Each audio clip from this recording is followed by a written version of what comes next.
vamos a dar comienzo a esta sesión del Seminario Identidad, Cultura y Sociedad, seminario de la Unidad de Investigación sobre Representaciones Culturales y Sociales de la UNAM, aquí en el campus de Morelia.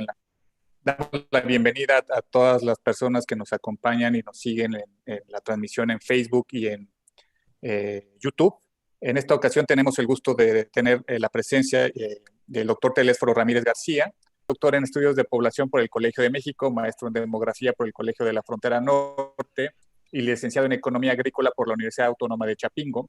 A lo largo de su trayectoria laboral se ha desempeñado como profesor en distintas universidades y centros de investigación superior.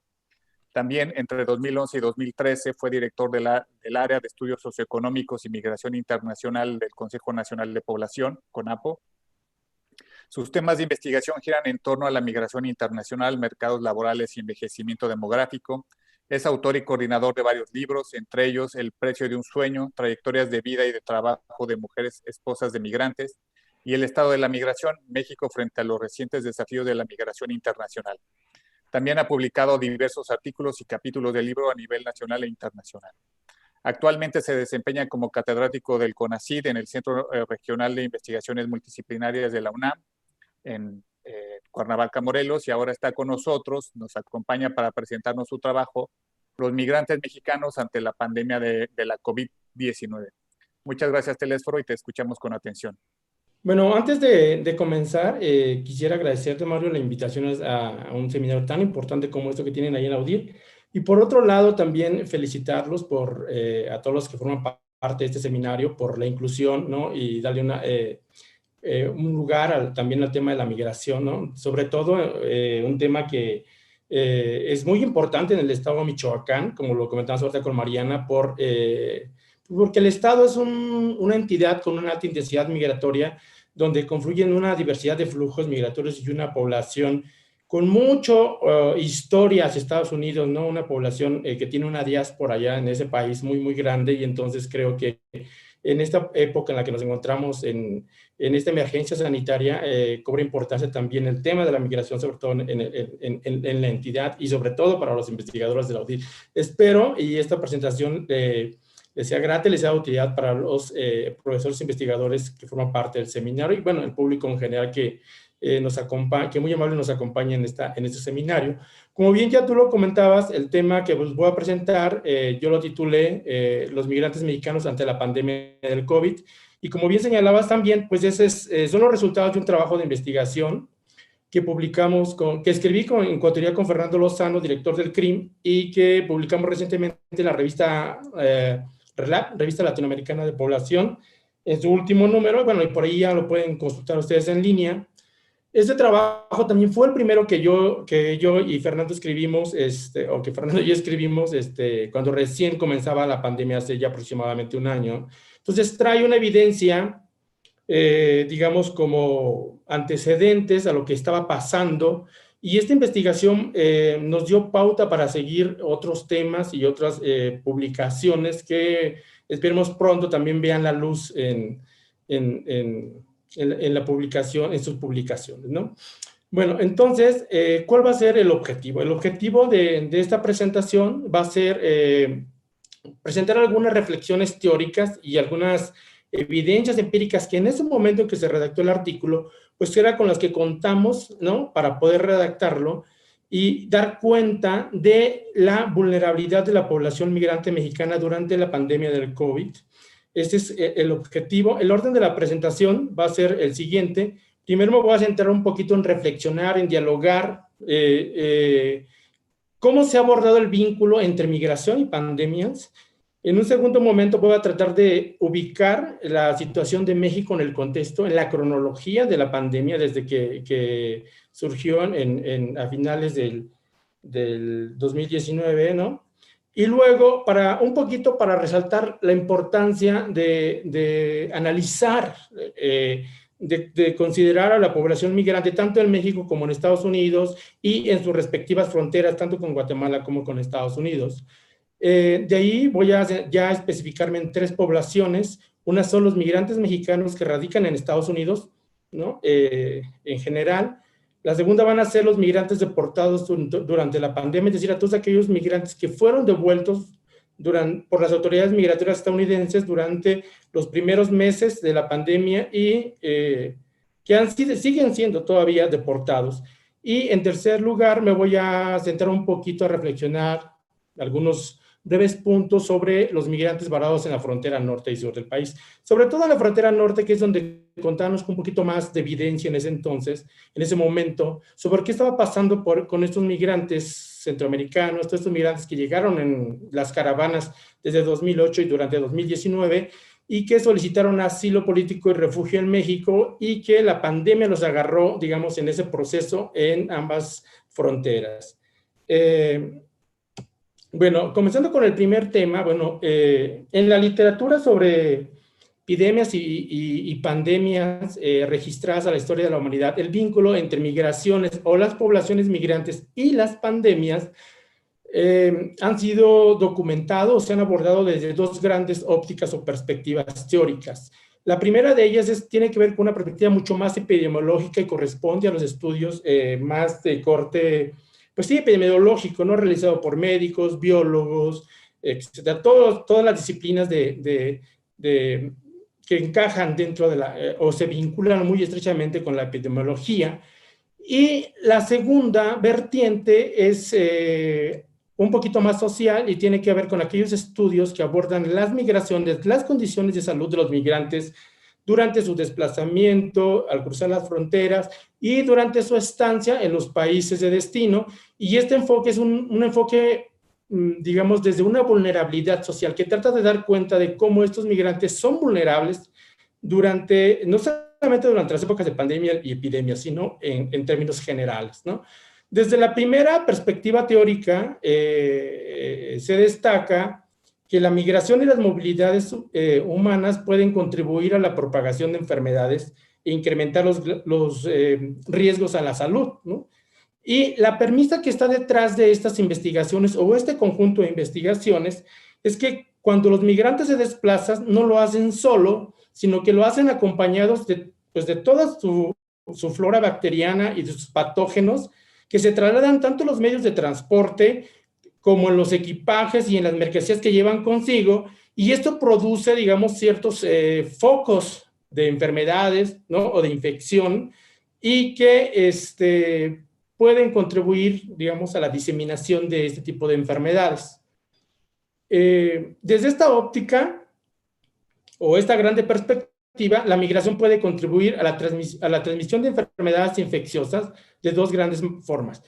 Una, primero, es de manera directa y la otra es de manera indirecta. Desde la primera, se da de persona a persona, y los medios más comunes de contagio son los viajes, el contacto físico y el contacto sexual.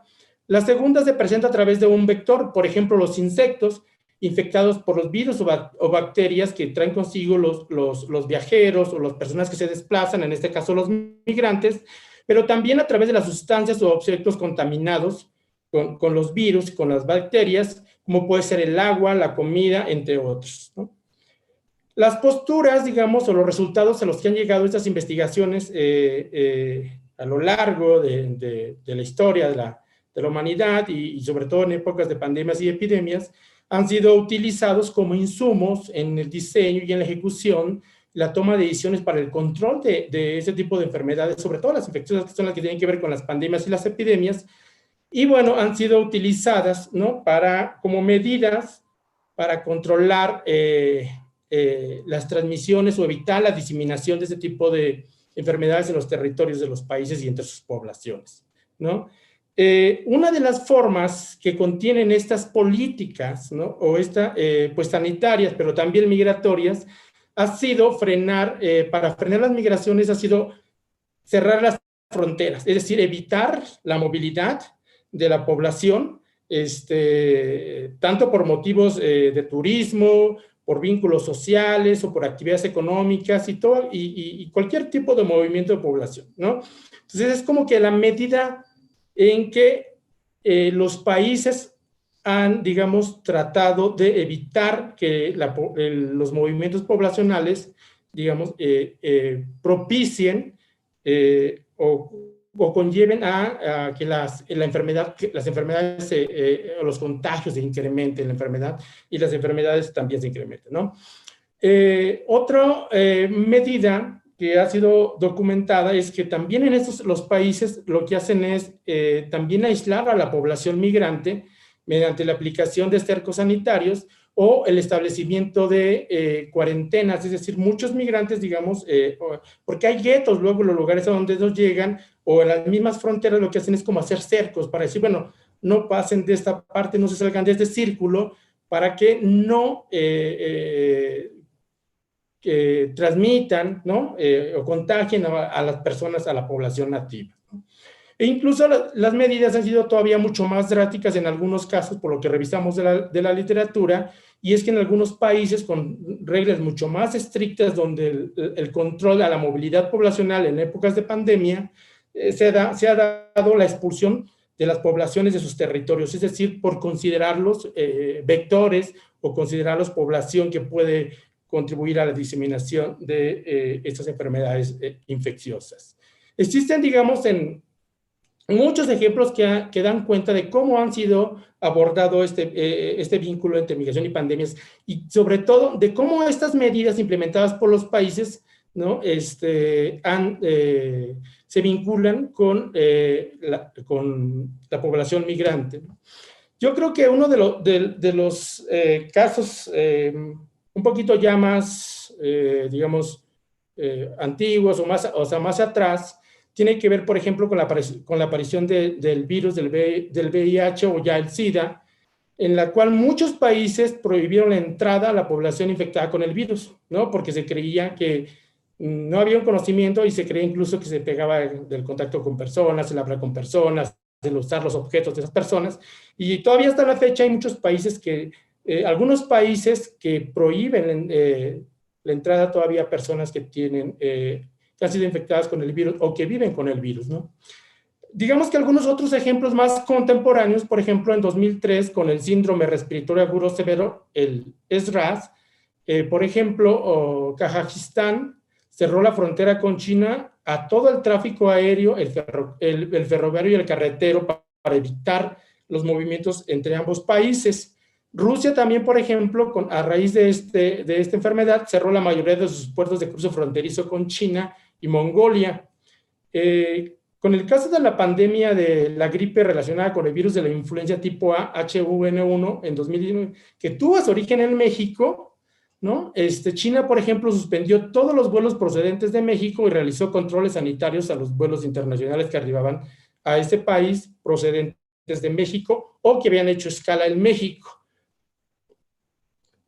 Digamos que este conjunto de medidas, aunque han sido válidas y oportunas desde un punto de vista clínico o desde las políticas de la salud, han contribuido, digamos, a estigmatizar a la población migrante en épocas de epidemias y pandemias, como les comenté ahorita, porque los migrantes o las poblaciones de migrantes son consideradas como portadoras ya de facto de enfermedades infecciosas, o desde el punto de vista clínico se les considera como un vector, ¿no?, de contagio.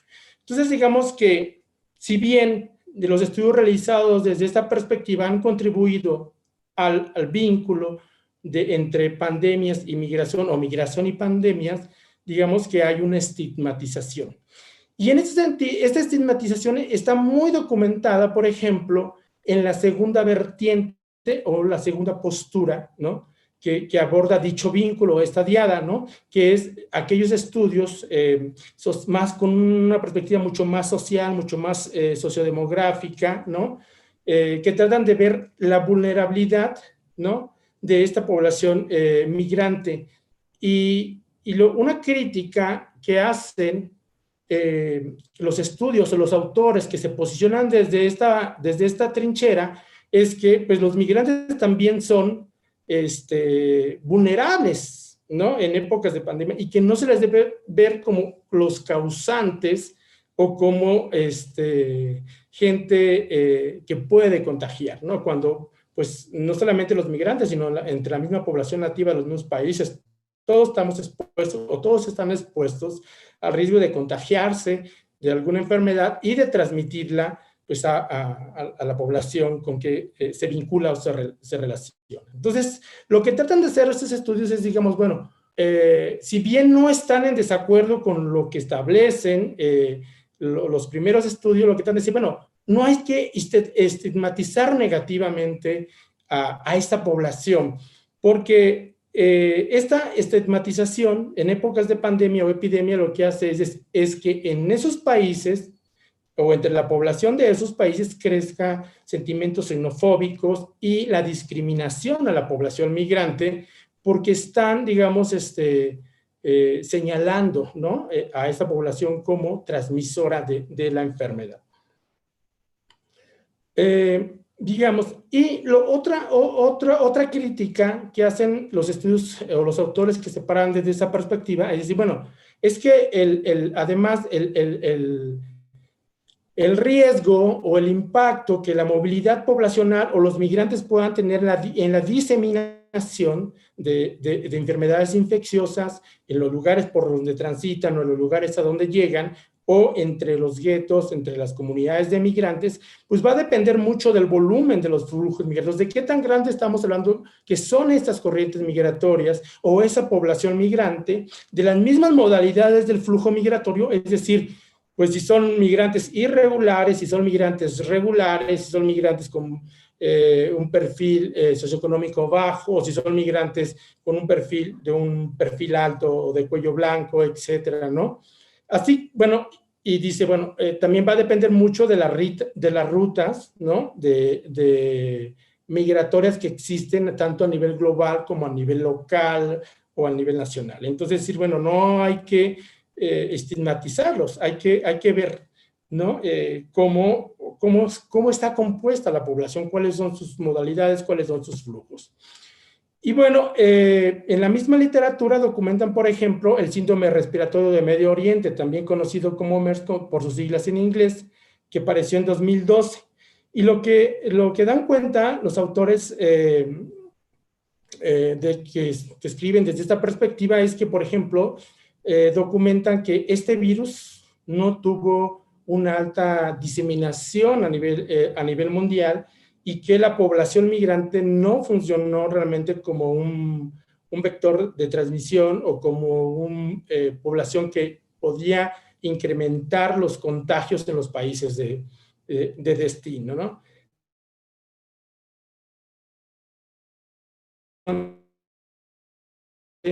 Solo se habían documentado 2 casos de este tipo de contagios del síndrome respiratorio del Medio Oriente. Estos 2 casos se reportaron en Estados Unidos, procedentes de dos personas que habían llegado de Arabia Saudita a Estados Unidos, pero solamente 2, ¿no? Entonces, lo que dicen, bueno, también va a depender mucho de qué tan contagioso sea el virus, ¿no? O ya cuando pasa a ser enfermedad. Y entonces sí, bueno, hay que matizar, ¿no? Este discurso que se da desde las ciencias médicas o las ciencias más epidemiológicas para no estigmatizar negativamente a la población migrante. Y en este sentido, por ejemplo, lo que encontramos en esta revisión de la literatura hay que, bueno, por ejemplo, el pronunciamiento de muchos organismos internacionales, grupos defensores de población migrante, que recomiendan, pues, por ejemplo, evitar ese tipo de afirmaciones o medidas orientadas o las medidas orientadas, digamos, a discriminar a la población, a estigmatizar, a culpar, ¿no? A la población a veces migrante de que ellos pueden ser los que contagian, etcétera. Y estas recomendaciones la advierten mucho a aquellos países, por ejemplo, donde hay un discurso oficial o un discurso de sus gobernantes negativo en torno a la población migrante. Es decir, ojo, en esos países hay que tener sobre todo mucho cuidado porque todavía los estigmatizan más negativamente y pues lo que hace es que, como les comenté ahorita, que florezcan, que crezcan las prácticas discriminatorias, la xenofobia, la discriminación, y muchas otras prácticas en contra de la población migrante. Y bueno, ya para ir cerrando esta parte, un aspecto en el que hacen mucho énfasis los estudios desarrollados de esta perspectiva es que, bueno, como les comenté ahorita, la población migrante es de por sí vulnerable ya desde que salen de sus lugares de origen, durante el trayecto, el cruce de la frontera y durante su estancia en el país de destino, ya que muchas veces estos migrantes, por su condición de extranjeros, no cuentan con las herramientas o con los medios, por ejemplo, el lenguaje, el conocimiento de la cultura, las redes sociales, los recursos económicos, la seguridad social, el acceso a un seguro médico que les permita, por ejemplo, también contagiarse, ¿no? O que les permita atenderse si contraen alguna enfermedad infecciosa, ¿no? En épocas de epidemias o pandemias, ¿no? Y esto, digamos que fue como el primer paso que nosotros dimos para ver cómo estaba este vínculo o cómo se ha abordado este vínculo y cómo abordar una investigación o cómo empezar a dar cuenta de la situación de los migrantes mexicanos o México como país inmigrante en la pandemia del COVID. Y partimos de algunas preguntas muy generales que después de esas surgieron otras preguntas mucho más específicas que dieron pauta a otros trabajos de investigación que están ahorita en proceso de dictamen o que están en proceso de publicación. Y la primera que partimos es, pues, ¿cómo está afectando, ¿no? O qué está ocurriendo con la migración en estos tiempos, ¿no? Se estaba incrementando los contagios, estaba diseminándose por todos los países de América Latina, la pandemia del COVID. Y bueno, ya en el caso específico de México, nos preguntamos qué está pasando con los inmigrantes mexicanos, ¿no? Con la gran comunidad de mexicanos que radican en Estados Unidos. Y bueno, ¿en qué situación, por ejemplo, se encontraban los mexicanos que han regresado desde Estados Unidos a México, ya sea de manera voluntaria o involuntaria, por un lado a través de las deportaciones, y por otro, aquellos que se atrevieron a regresar a México por temor al virus, por la situación que se estaba viviendo en Estados Unidos y que regresaron al país? Y una tercera pregunta era, ¿qué estaba pasando con todos aquellos migrantes que se encontraban solicitando asilo político en Estados Unidos o refugio en la frontera sur de México y que la pandemia los agarró varados, ¿no? Los encontró en ese momento o en algún albergue en los que se hospedan en ambas fronteras? Entonces, bueno, entonces lo que empezamos a ver era un poquito de contextualizar a México dentro de la cronología de la pandemia. Es decir, ¿cuándo llega la pandemia en México? ¿Cómo empieza a incrementarse? ¿Cómo se encuentra en Estados Unidos? ¿Qué pasa con los países, Guatemala y sobre todo estos países de Centroamérica, que es donde proviene mucha población migrante que se desplaza por México para llegar a Estados Unidos? Y bueno, para ese entonces, la primera versión que entregamos de este artículo contenía datos, los primeros datos que publicaba la Secretaría de Salud, que publicaba la misma Naciones Unidas en torno a la pandemia en el mes de abril. Pero ya con el dictamen dijeron, bueno, actualícenlos, ¿no? Porque ya creo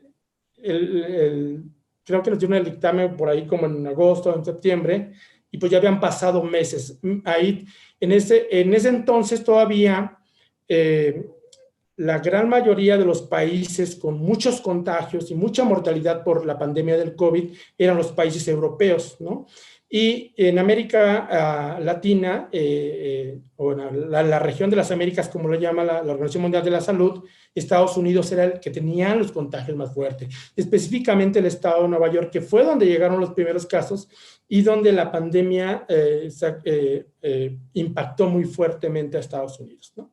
Entonces, digamos que el primer caso de contagios o la llegada del virus a México se reportó el 28 de febrero de 2020, ¿no? Oficialmente en esa fecha México entró en su primera etapa de la pandemia, ¿no? A finales del mes de abril ya se habían dado los casos comunitarios, ¿no? Lo que los representantes de la Secretaría de Salud llaman como una etapa de, la segunda etapa, que es la transmisión de casos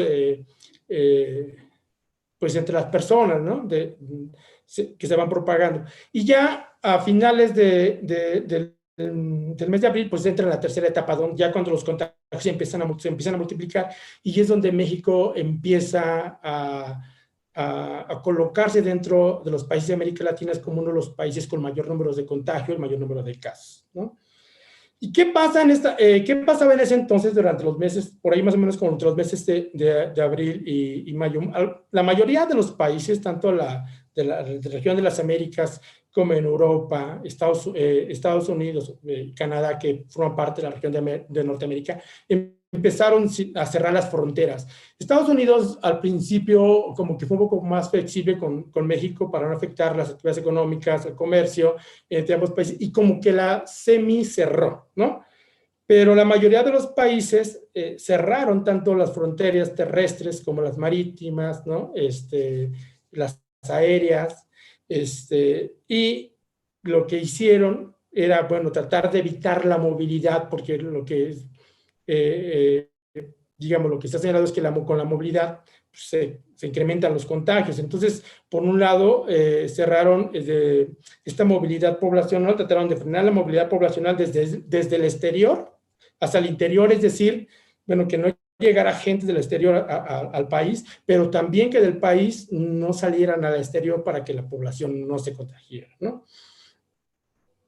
Y bueno, ya en el caso específico de los migrantes, en muchos de estos países ya se habían declarado, ¿no? Las medidas de cuarentena obligatoria, es decir, que tanto nativos como inmigrantes tenían que permanecer en cuarentena, ¿no? Para evitar los aglomerados, las aglomeraciones de población, las circulaciones de población, para tratar de evitar los contagios. México, la pandemia o la enfermedad del COVID fue incrementándose paulatinamente, hasta que ha llegado a los niveles que actualmente conocemos, y en Estados Unidos ha sido el país con mayor número de casos, con mayor número de muertes. Es un país que ha sido totalmente afectado muy fuertemente con la pandemia, y digamos que se encuentra, yo creo que en una crisis sanitaria que nunca había registrado ese país, no solo por la cuestión del número de contagios y de muertes que se han registrado en ese país, sino también porque desde hace mucho tiempo atrás, y esto dio pauta, por ejemplo, a un artículo que escribimos por ahí sobre migración calificada de médicos de Estados Unidos, es que desde hace tiempo Estados Unidos depende mucho o está dependiendo de la inmigración de médicos extranjeros para poder hacer frente o para abastecer, ¿no? El sistema de salud estadounidense. Hay una carencia de médicos, ¿no? Y que bueno, eso salió en el discurso que también hizo Donald Trump, ¿no? Que hizo que se comiera sus palabras en contra de la población migrante durante la pandemia, cuando salió a relucir, a decir que, bueno, bienvenidos los médicos, vayan a los consulados para acelerar sus procesos de residencia, sus visas, la renovación de sus visas, etcétera, con tal de que ayudaran a la pandemia. Y el otro grupo que también se vio favorecido a los migrantes fueron los trabajadores agrícolas, ¿no? Seguramente muchísimos de Michoacán, ¿no? Que están en Estados Unidos trabajando en los campos agrícolas, formaron parte de esta población que Donald Trump dejó digamos, de fastidiar, de señalar a los criminales, a llamarlos trabajadores esenciales, que también por ahí escribí otro artículo sobre ese tema con otro investigador. Bueno, en la siguiente lámina es como un recuento de la cronología, ya con datos actualizados en septiembre, los habíamos originalmente construido al mes de abril. Y bueno, ya en el mes de septiembre, México, dentro de la región de las Américas, ocupaba el quinto lugar, ¿no? O sea, en ese entonces ya había un total de casos acumulados en México, alrededor de los 720,000, ¿no? Había muchísimos casos del día anterior o que llevaban casos recientes, y ya había una mortalidad bastante significativa. Creo que ahorita estamos un poquito más del doble de lo que era en este mes. En septiembre alrededor de 76,000 más o menos, y bueno, ahorita ya casi más que se duplicaron, ¿no? Y bueno, dentro de la región, Estados Unidos, como ya les acabo de comentar, pues era el país más afectado, ¿no? Y a nivel mundial. Entonces, bueno, esto nos dio un contexto, digamos, de cómo estaba la situación de la pandemia en nuestro país y con los países con los que colinda, que es la frontera, o de lo que son origen de los países que transitan por México, ¿no? Entonces, como que ahí dimos un contexto de esta cronología. Conforme fue aumentando, digamos, conforme fue acelerando la pandemia, conforme se fue desarrollando y como fueron con las medidas que se fueron implementando, con el conocimiento científico, con el conocimiento médico que se fue desarrollando, ya con los casos de contagio, con la atención de pacientes, con las medidas implementadas para evitar la mortalidad, los análisis que ya empezaron a surgir, ¿no? Sobre la pandemia. Bueno, también se empezaron a documentar, digamos, o se empezó a hablar de ciertas poblaciones vulnerables, ¿no? De ciertas poblaciones que eran proclives a enfermar o a enfrentar condiciones mucho más adversas, mucho más complicadas por el contagio, ¿no? Y entre ellas se encontraban aquellas personas, digamos, que presentaban distintas comorbilidades, como son la diabetes, la hipertensión, la obesidad, el asma, la enfermedad cardiovascular, el asma, la inmunosupresión, el VIH o el SIDA, pero también un segmento de la población que había sido y que sigue siendo, ¿no? Vulnerable, muy vulnerable ante el COVID, fue la población adulta mayor. Otro grupo que se empezó ya, digamos, a documentar dentro de estos primeros estudios pioneros, dentro de estas primeras notas periodísticas, pues empezaron a dar cuenta de los problemas que estaban enfrentando los migrantes también a nivel mundial, no solamente en el caso de México, sino en otras partes del mundo, ¿no? Y en el caso de México empezaron a florecer o a realizarse algunos estudios y que daban cuenta, por ejemplo, de la población varada en la frontera norte de México, porque era mucha población que se encontraba a lo largo de la frontera de México en espera digamos, de tramitar el asilo político en Estados Unidos, ¿no? Muchos de estos migrantes pues estaban parados porque Estados Unidos implementó una diversidad de medidas de política migratoria y, digamos, y por otro lado suspendió muchas otras tipo de actividades en cuestión de inmigración, por ejemplo, los trámites de visa, las entrevistas a personas que solicitaban asilo, etcétera, ¿no? Entonces, pues estaban ahí, se quedaron ahí y se quedaron, como lo vamos a ver un poquito más adelante, en campamentos, en muchos, de manera, digamos, construidos improvisoriamente, otros en campamentos, en la frontera donde no existía la infraestructura ni las condiciones de salud, de distancia para evitar los contagios, ¿no? Y por otro lado se empezó a hablar un poquito de cómo Estados Unidos estaba expulsando, deportando migrantes en medio de la pandemia, ¿no? Cuando una de las recomendaciones de la Organización Mundial, de la Organización Internacional de las Migraciones, pues hacía eco en que habría que evitarse las deportaciones para evitar precisamente que la población migrante no se contagiara, pero que también que la población migrante, si se contagiaba en este proceso de deportación, podía llevar, ¿no? El virus, el coronavirus a sus países de origen y, bueno, afectar los sistemas de salud, aumentar las sobrecargas, porque, bueno, se sabe que muchos de los migrantes provienen de países en vías desarrollados, donde no hay una buena infraestructura médica, ¿no? Como sucede en el caso de Centroamérica, bueno, también en México y en el mismo Estados Unidos. La infraestructura con la que tenían no fue la suficiente para abatir los efectos de la pandemia en ese término, ¿no? Pero no solamente lo que nosotros encontramos ya un poquito al hacer este análisis y empezar a hacer esta revisión de las notas periodísticas, de ese análisis hemerográfico, bueno, que no solamente eran los migrantes varados o los deportados, y lo que estuvimos encontrando, bueno, ya que nosotros, bueno, trabajamos mucho con población mexicana en Estados Unidos, lo que encontramos es que también tenían un perfil sociodemográfico y un perfil muy epidemiológico que también los ponía ya en sí como una población vulnerable, o sea, ya los hacía muy vulnerables, ¿no? Entonces dijimos, bueno, ¿qué está pasando con la de Estados Unidos, no?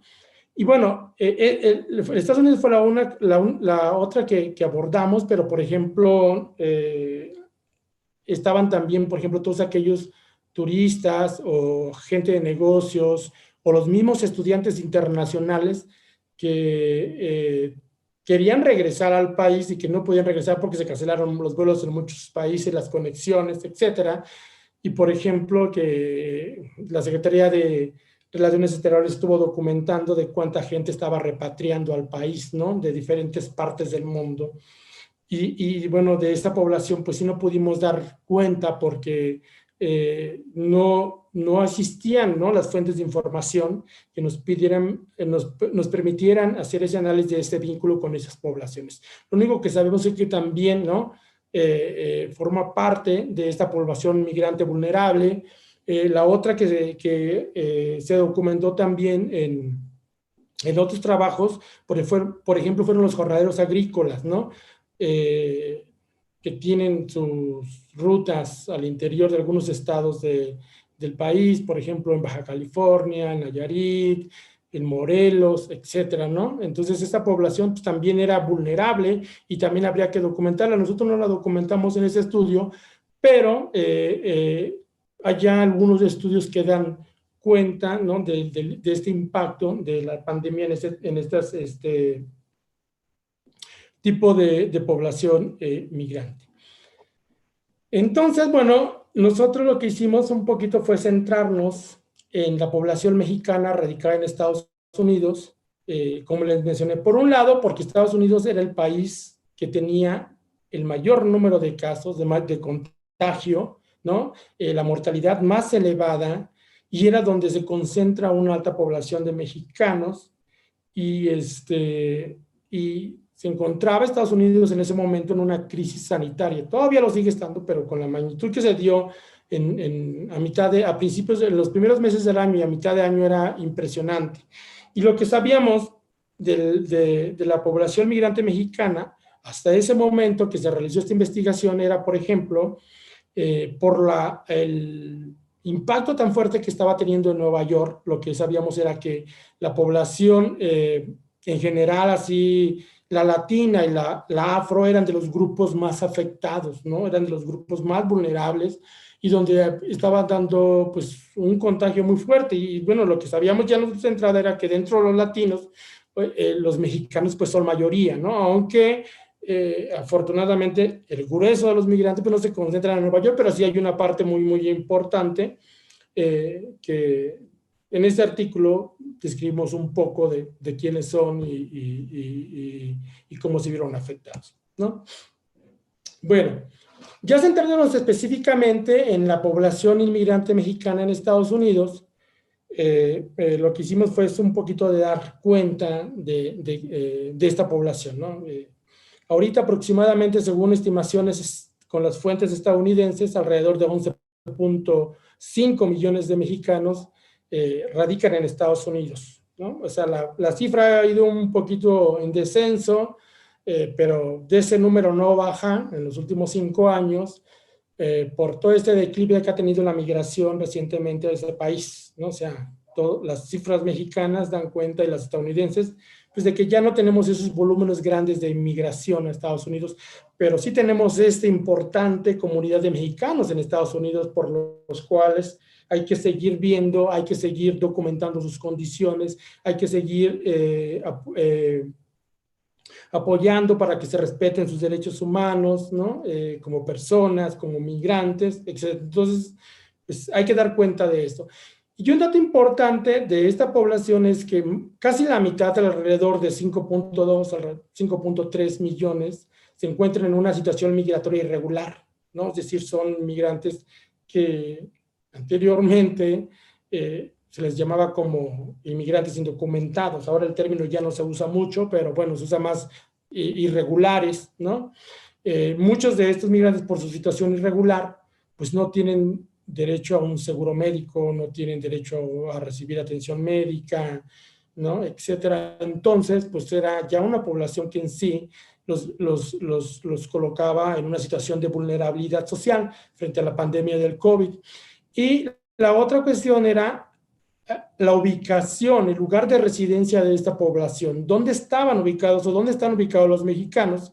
Y bueno, según la American Community Survey, que es la encuesta de población en Estados Unidos, nos da cuenta que la gran mayoría de los mexicanos pues están en California, en Texas, Illinois, Nuevo México y Arizona, pero también un sector importante se encuentra prácticamente ya en todos los estados de la Unión Americana, entre ellos Nueva York,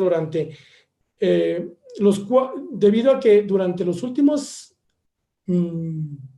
años de la primera década de este milenio, pues creció mucho, ¿no? La inmigración mexicana hacia este estado, y como les dije, pues este estado era de los más fuertes. Pero a lo largo del desarrollo de la pandemia en Estados Unidos, lo que hemos visto es que esos estados donde residen los mexicanos son estados que también se vieron muy afectados, no solamente Nueva York, ¿no? California también, Texas también, ¿no? Arizona, los casos empezaron los últimos meses a crecer, a lo mejor al principio de la pandemia no, pero posterior, ¿no? Entonces, por un lado, al principio fue Nueva York, luego siguió California, luego Texas, luego Arizona, y pues todos estos en realidad pues son estados donde reside una gran proporción de población mexicana y de origen mexicano, es decir, de los hijos de los inmigrantes. Entonces, considerando estos elementos, pues tratamos de evidenciar esa vulnerabilidad social de los inmigrantes. Aquí en la gráfica lo que presento son algunas características sociodemográficas que, digamos, dan cuenta de esta vulnerabilidad. Un dato de esta vulnerabilidad es, por ejemplo, la población adulta mayor, ¿no? O sea, alrededor del 16.5% de la población total, de esos 11.5 millones de mexicanos radicados en Estados Unidos, tiene 60 años o más de edad. Esta es una población que ya envejeció, ¿no? Que está viviendo su vejez en Estados Unidos. Son más o menos aproximadamente alrededor de 2 millones de mexicanos. Es una población importante y sobre la cual, por ejemplo, ha sido poco documentada en la literatura. No se habla del envejecimiento de los mexicanos y en qué condiciones están viviendo, ¿no? Esto aprovecho también para decir que este dato nos dio pauta para escribir un artículo sobre la población adulta mayor ante el COVID, que lo escribo con Mario, ¿no? Y bueno, la segunda cuestión, y que les comentaba ahorita, es la cuestión de situación de inmigración irregular, ¿no? Alrededor del 43.5% de los mexicanos pues, estaban en esa situación. Alrededor del 36.4% del total de los mexicanos no tenía acceso a un seguro médico. El 42% no habla o no habla muy bien el inglés. Entonces era como una vulnerabilidad porque si tú te enfermabas, si tú tenías algunos síntomas, pues si quieres acudir a algún centro de salud, por ejemplo, pues allí el idioma puede ser una barrera, ¿no? Entonces muchos mexicanos y muchos migrantes de repente no asisten a no van a recibir atención médica porque tienen problemas para comunicarse, ¿no? Y un 20% más o menos se encontraba en una condición de pobreza o tenía ingresos inferiores a la línea federal de pobreza en Estados Unidos, ¿no?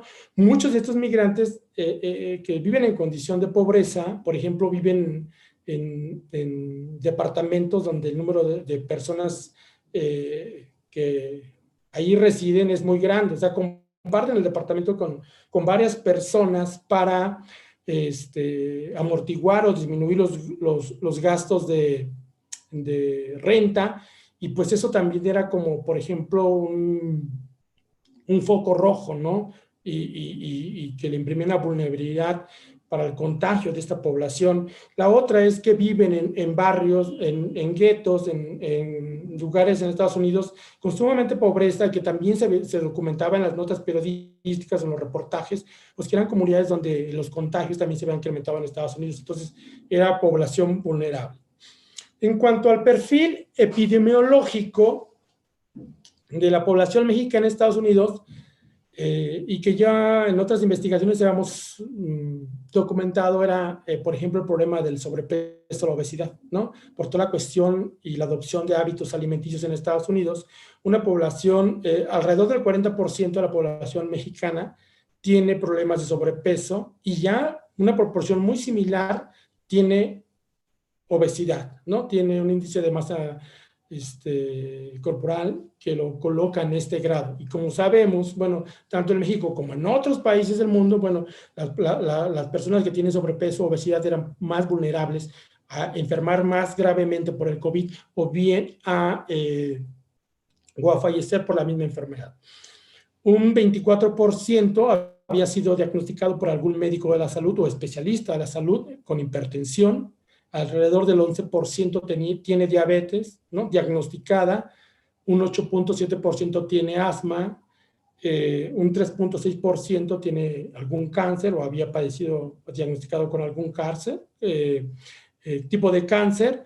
Y un 3.2% tenía alguna enfermedad del corazón. Entonces, los rasgos sociodemográficos más los rasgos epidemiológicos de la población migrante mexicana en Estados Unidos, pues la hacía altamente vulnerable, ¿no? Entonces, habría que arrojar luz, ¿no? Y voltear los reflectores a esta población para que fuera considerada por los gobiernos de ambos países, ¿no? Los defensores de los grupos defensores de los migrantes y otras organizaciones de la sociedad civil para que consideraran, por ejemplo, pues esta vulnerabilidad. A estos dos perfiles, lo que encontramos, por ejemplo, y que como les comenté hace rato, es que una proporción importante de los mexicanos, alrededor de más o menos 500,000 de mexicanos, trabajan en la agricultura. Alrededor de 800,000, casi 900,000 mexicanos trabajan en actividades que tienen que ver con la preparación, la venta y la distribución de comida. Entonces, estos dos grupos de trabajadores que el gobierno de Estados Unidos, Donald Trump en ese entonces, declaró como trabajadores esenciales, nunca pararon de trabajar durante la COVID. O sea, son grupos que estuvieron siempre expuestos al riesgo, ¿no? De infectarse por el COVID en Estados Unidos. Y lo más grave de la situación de estos trabajadores es que, por ejemplo, en el caso de los trabajadores agrícolas, el 48% de ellos no tiene un contrato de trabajo que le permita recibir un seguro médico, ¿no? O sea, son personas que no tienen seguridad médica y que los medios que utilizan, por ejemplo, para trasladarse al trabajo, o los campamentos o lugares donde muchos residen o se quedan, pues no tiene las medidas también higiénicas o la infraestructura para protegerse del COVID, ¿no? De hecho, hubo algunas notas que revisamos que daban cuenta de cómo se estaban infectando, pero bueno, los trabajadores agrícolas mexicanos. Y por otro, los que se dedican al área de los servicios, igual una proporción similar, alrededor de la mitad, tampoco tiene seguro médico, ¿no? Y curiosamente, quienes, pues, digamos, prohibieron de alimentos, por un lado, los trabajadores agrícolas, y por otro, contribuyeron a la distribución, tanto en supermercados como en la compra de comida para llevar y llevarla a la población nativa y a otros inmigrantes que estaban en resguardo domiciliario y que hacían su trabajo desde casa, pues fueron los mexicanos. Entonces estuvieron muy, muy expuestos al riesgo y siguen estando, ¿no? Entonces fueron dos grupos poblacionales de mexicanos y, bueno, obviamente también otros migrantes, ¿no? Que sostuvieron prácticamente buena parte de las actividades económicas en Estados Unidos durante la pandemia. ¿Y esto a qué llevó? ¿Esto a qué llevó? A que, bueno, se empezaran a contagiar muchos de estos trabajadores mexicanos. Hasta agosto de 2020, la Secretaría de Relaciones Exteriores informó que, por ejemplo, alrededor de 2,000, un poco más de 2,000 mexicanos habían muerto en Estados Unidos por la enfermedad del COVID. O sea, habían sido este, trasladados a sus lugares de origen en México, con apoyo de los consulados, ¿no? Con apoyo del gobierno mexicano, y muchos de ellos, la mayoría de ellos, según los datos que nosotros registramos, consultamos y registramos en este artículo, pues venían de Nueva York. Curiosamente, en este caso, en el estado de Nueva York, las dos poblaciones que más hay de mexicanos son, curiosamente, hay mucha población indígena, ¿no? Hay muchos poblanos, hay muchos indígenas también de Guerrero, ¿no? Muchos de estos migrantes, pues, desafortunadamente perdieron la vida, ¿no? Por el COVID en Nueva York, pero también en el estado de Arizona, Texas, California, Illinois, ¿no? Estas muertes también provienen de esos estados que, como les señalé, pues son estados donde radica una proporción importante de mexicanos. Algunas de estas muertes, por ejemplo, ocurrieron en los centros de detención del Servicio de Inmigración y Control de Aduanas, el ICE en Estados Unidos. Muchos migrantes algunos de estos migrantes que fallecieron, pues se encontraban en prisión y estaban esperando a ser deportados a México, ya sea porque se habían cometido, ¿no? Algún delito, alguna infracción, etcétera, habían terminado su condena y estaban esperando este proceso de deportación, y entonces los agarró la pandemia y algunos han fallecido, ¿no? Y ya, bueno, digamos, algunos líderes de migrantes, las organizaciones, algunas organizaciones internacionales, organizaciones de apoyo al migrante, pues se quejaban de esta situación, empezaban a dar cuenta de los contagios en los centros de detención, porque desde el principio de la pandemia, como les comenté hace rato, la Organización Internacional de las Migraciones señalaba pues que habría que cuidar, ¿no?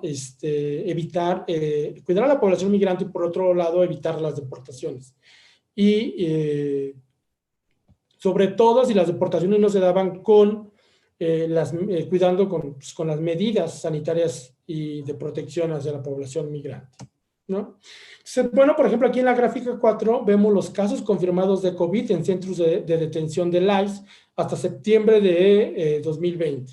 Estas cifras ya son un poquito más bajas, porque ¿qué fue lo que pasó? Cuando recién escribimos este artículo, la cantidad de inmigrantes que estaban detenidos en estos centros era más alta. Lo que hizo Estados Unidos, como lo vamos a ver ahorita más adelante, es que a raíz de que se estaban dando contagios en los centros de detención en Estados Unidos, lo que hizo es deportarlos, sacarlos, o sea, quitarse el peso de esta población migrante y para evitar los contagios y evitar las muertes, ¿no? Porque, bueno, es difícil evitar los contagios en ese tipo de centros de reclusión, ¿no? Entonces, hasta septiembre de 2020, bajo custodia del ICE, había alrededor de 20,000 inmigrantes. Hasta ese mes se habían registrado más de 6,000 casos confirmados de COVID, o sea, de inmigrantes detenidos en estos centros.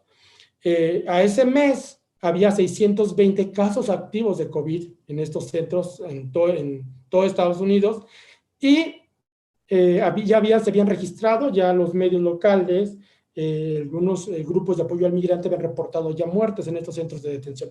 Pero como les digo, Estados Unidos lo que hizo fue expulsar a la población sin hacerles pruebas, sin atender las medidas en estas deportaciones que se hacían a México de los inmigrantes. Entonces era como que dejarlos a su suerte, abandonarlos. Y entonces, bueno, aquí en la siguiente gráfica vemos, por ejemplo, cómo se comportaron las deportaciones de Estados Unidos desde el mes de enero hasta el mes de agosto, que fue la última cifra que teníamos nosotros acceso.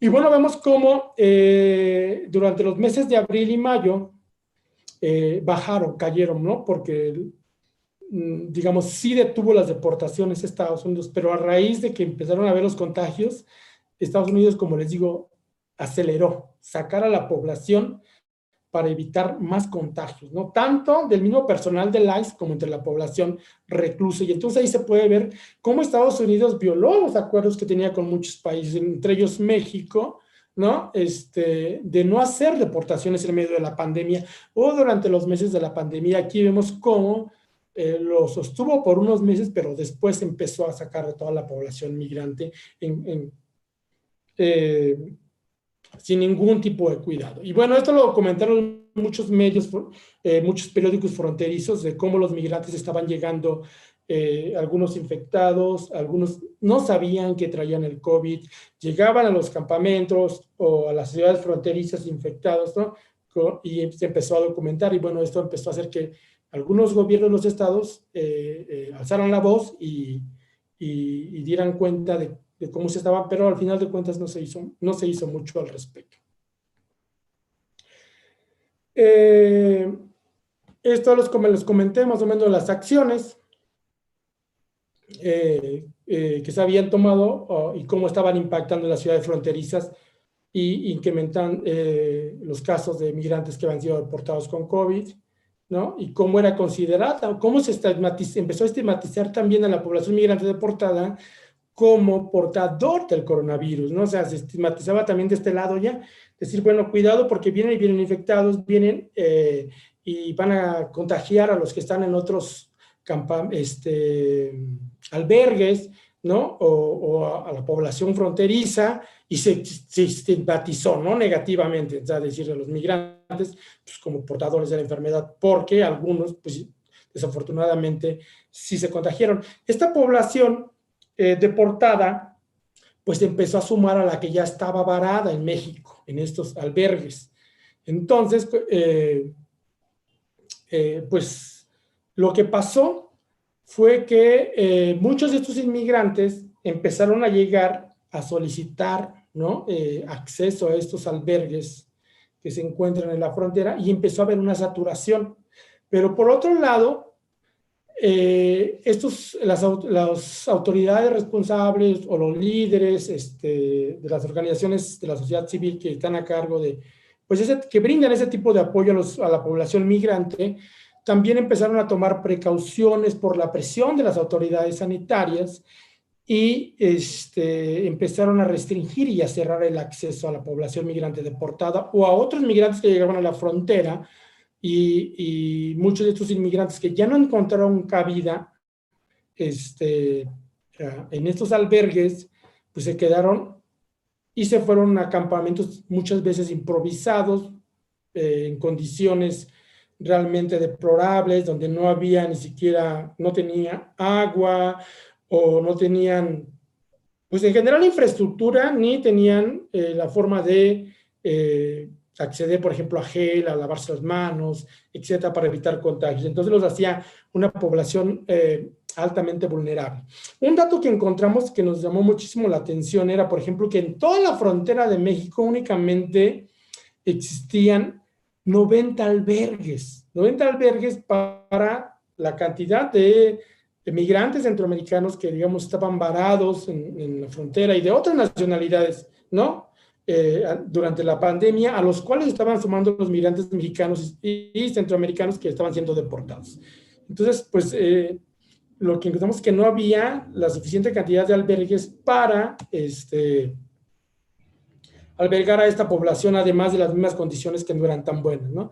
En esta gráfica lo que vemos es mostrar la cantidad de albergues que existen en las principales ciudades fronterizas de Estados Unidos. En Tijuana es una de las ciudades que tiene más albergues para migrantes, ¿no? Les sigue Ciudad Juárez, Mexicali, Nuevo Laredo y Piedras Negras, pero como vemos, la verdad, para la cantidad de migrantes, pues realmente el número de albergues es sumamente reducido. Y bueno, lo que les comentaba ahorita, ¿no? Entonces, se empezaron a dar de este lado de la frontera a través de las deportaciones, pues los primeros casos o algunos casos de contagio de migrantes. Una nota periodística que circuló mucho en el mes de mayo, abril, que daba cuenta de estos contagios entre la población migrante, fue una que daba cuenta de la situación de algunos albergues en Tamaulipas, en Laredo, de cómo algunos migrantes pues habían sido ya diagnosticados con COVID, ¿no? Estos migrantes, como les digo, no solamente son mexicanos, ¿no? Son de distintas nacionalidades. Los que reportó en este caso la Secretaría de Salud en esos albergues, por ejemplo, solamente 4 eran de México, 6 eran hondureños, había uno de Camerún, uno de Guatemala, había 3 cubanos, ¿no? Entonces era como que lo que querían, por ejemplo, eh, dar cuenta a las autoridades sanitarias y las autoridades migratorias en muchos estados fronterizos era, bueno, evitar que Estados Unidos siguiera deportando población migrante, porque además no lo hacía en altas horas de la noche, en la madrugada generalmente, cuando los centros estaban cerrados, cuando no había el mismo personal de inmigración de México o mexicana que los acogiera a los migrantes, que les hiciera la prueba o que tomara ciertas medidas, ¿no? Para proteger y evitar los contagios.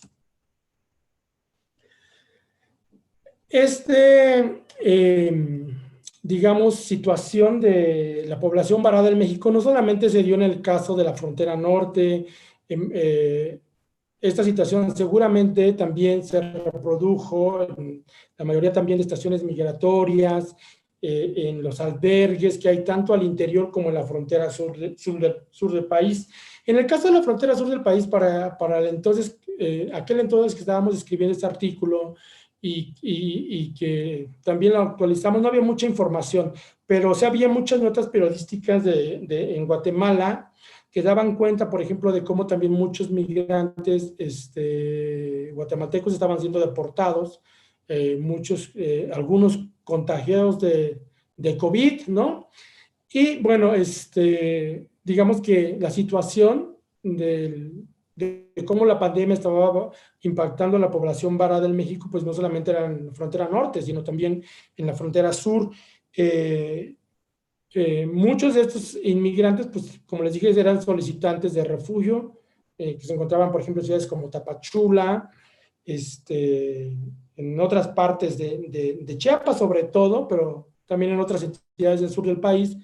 Y lo que se hablaba en ese entonces era, por ejemplo, de que muchos inmigrantes, ante el cierre de frontera de Guatemala con México, ante la presión de las mismas autoridades migratorias para evitar que se desplazaran o que llegaran a la frontera norte, también el mismo miedo que la población migrante varada en la frontera sur empezó a tener por la pandemia, pues propició que muchos de ellos decidieran optar por regresar a sus países de origen, pero muchos de ellos se encontraron con la sorpresa de que por el cierre de fronteras que establecieron sus países de origen, no podían regresar, entonces tenían problemas, digamos, para retornar a sus propios países de origen. Y bueno, en términos generales, ese es como que algunos elementos que tratamos de destacar en este artículo en torno a las condiciones de la población migrante y sobre el vínculo entre migración, epidemias y pandemias. Muchísimas gracias por su atención. Muchas gracias, Telex, por la charla. Me queda una sensación un tanto amarga, no te podría decir que la disfruté porque las cifras y los hallazgos que nos reportas son sumamente fuertes. Una población que de por sí es vulnerable en situaciones no pandémicas y bueno, en el contexto en el que nos encontramos, esas vulnerabilidades se multiplican varias veces por la pandemia. Vamos a abrir un espacio para preguntas. Bueno, mi conexión ha sido muy errática el día de hoy. Ahora estoy desde mi teléfono. No sé si me están viendo, pero creo que sí escuchando. Me va a costar trabajo poder ver si alguno de mis colegas tiene preguntas, pero me pueden interrumpir, abrir su micrófono e interrumpirme en cualquier momento y pedir la palabra. Pero bueno, me adelanto. Hay varias cosas en tu trabajo que que me llaman mucho la atención y que probablemente den para otras investigaciones. Pero bueno, me gustaría concentrarme en dos, tres situaciones en las que me gustaría si nos puedes compartir alguna reflexión adicional. La primera es de estos hallazgos que encuentras y reportas en este artículo y en estas investigaciones recientes que has realizado. ¿Qué de estos hallazgos o resultados se encuentran, digamos, en otras dinámicas migratorias? Es decir, no quiero utilizar el término generalizables, pero bueno, es el término que me viene en este momento. Es decir, por ejemplo, el fenómeno migratorio venezolano, ¿no? en el sur del continente, supongo que tendrá sus características propias y esta población tendrá unas dificultades propias, pero ¿qué de lo que tú encontraste con la población de mexicanos en Estados Unidos se han encontrado en otro tipo de migraciones? Y también en el mismo sentido, ¿qué podrías decir que lo hace único, digamos, en el fenómeno, estos resultados son únicos, digamos, de la dinámica migratoria México-Estados Unidos? Por otra parte, también, si puedes abundar un poquito, ahí, lo mencionaste en algún momento, sobre el rol que han tenido las organizaciones de migrantes, como de alguna manera refugio o de apoyo a poblaciones que no tienen justo acceso a servicios de salud o a medicamentos que han sido y que se encuentran, digamos, vulnerables. Y en ese sentido, y esta es, digamos, mi tercera inquietud, es si puedes reflexionar un poquito sobre... sabemos que la COVID, digamos, tiene una letalidad diferenciada por grupos de edad. Los menores, o sea, son prácticamente, o la letalidad en esos grupos es muy, muy reducida, pero conforme aumenta la edad y sobre todo a partir de los 25, 30 años de edad, la letalidad de la COVID aumenta rápidamente. Y digamos, esto cómo casa, digamos, con el perfil sociodemográfico de los migrantes. Es decir, si nos puedes, quizá un poquito en el sentido del trabajo que realizamos hace poco, si puedes compartir algo de lo que encontramos, en particular con la población migrante, quizá no centrada únicamente en los migrantes mexicanos en Estados Unidos, sino, digamos, en este flujo un tanto más amplio que tiene que ver con las caravanas migrantes, ¿no? O sea, la vulnerabilidad que se da en población mayor, en población, en mujeres, digamos, cómo se articulan todas estas vulnerabilidades y como decía hace rato, el COVID hace que sean varias veces que la salud, el riesgo al que se enfrentan sea varias veces mayor que en condiciones no pandémicas. Ok, bueno, voy a dar un poquito porque ya me retiré la pregunta. Bueno, realmente, gracias Mario por tus preguntas, son muy pertinentes. Respecto a la primera que haces de cómo, digamos, esta dinámica o el caso de la migración, el caso de los migrantes mexicanos durante la pandemia, cómo, digamos, se podría estar reflejando en otros flujos, en otras corrientes migratorias en el mundo. Bueno, cada corriente migratoria tiene sus especificidades, ¿no? Va mucho el perfil epidemiológico, sociodemográfico de los migrantes, que era lo que yo comentaba en los antecedentes teóricos, ¿no? Donde los autores que se plantan desde la postura de la vulnerabilidad social de la población migrante, pues dicen, bueno, va a depender mucho del volumen, va a depender mucho de las modalidades, o sea, si es una migración regular o irregular, si es una migración pues de clase baja o una migración de más élite, ¿no? Entonces, Aún así, presentan cada corriente, cada población migrante ciertas particularidades y ciertas coincidencias, ¿no? Justamente en el artículo que escribimos, en la parte teórica, no sé si recuerdas, que hablamos un poquito de cómo, por ejemplo, el cierre de fronteras de Nicaragua con Costa Rica, o de mismo Costa Rica con Panamá, ¿no?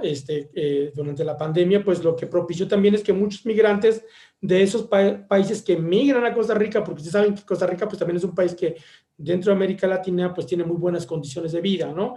Y muchos inmigrantes, por ejemplo, hay muchas mujeres que van a trabajar como trabajadoras domésticas a Costa Rica, muchos inmigrantes van a trabajar como jornaleros agrícolas también, y entonces lo que se documentó, por ejemplo, ahí era pues igual que quedaban varados, ¿no? En la frontera, que no les permitían el acceso, que una proporción importante, muy significativa, por ejemplo, de estos inmigrantes al interior, en estas migraciones, pues también no tiene derecho a seguridad social o a seguridad médica, y también los ponía en una posición de pues mucha vulnerabilidad. Seguramente esta situación pues también se replicó o se observó en otros países, ¿no? También atractores y expulsores de población migrante. En el caso de la población que me señalas ahí se me va el nombre, Venezuela o venezolana, no sé si te acuerdas, por ejemplo, que hasta antes de la pandemia, pues fue un flujo que creció enormemente, ¿no? Un flujo que por toda América Latina y hacia otros países de Europa, ¿no? Y hacia Estados Unidos. Y ahí lo que se habla o lo que se ha documentado, al menos lo que nosotros leímos, es, por ejemplo, cómo la pandemia lo frenó, ¿no? Y cómo muchos de estos venezolanos empezaron a retornar a Venezuela en los meses más duros de la pandemia, ¿no? Porque ellos percibieron el riesgo, ¿no? Por un lado, a decir, bueno, esto está realmente difícil, esto es una crisis sanitaria mundial, ¿no? Sin precedentes. Bueno, más dura a las otras pandemias registradas a la historia de la humanidad, ¿no? Entonces, las notas periodísticas que revisamos, ¿no? De esta revisión, bueno, vimos cómo estaban regresando. Y bueno, por la situación también lo vemos aquí en México, ¿no? De cómo también pues, los venezolanos llegan, pues igual también son muy vulnerables, ¿no? Por su condición de extranjeros, porque muchos de ellos llegan con una visa de turista o etcétera, o no tienen trabajo, los medios para hacer frente, por ejemplo. O sea, cuando me refiero a medios, por ejemplo, es decir, dejo de trabajar, ¿no? O sea, ellos tienen que trabajar para la renta, ¿no? Para comprar sus alimentos, etcétera. Entonces, como todo se paralizó, pues todo los hizo también una población vulnerable. Pero lo que más se documentó en la literatura, ahorita desconozco trabajo realmente científicos, ¿no?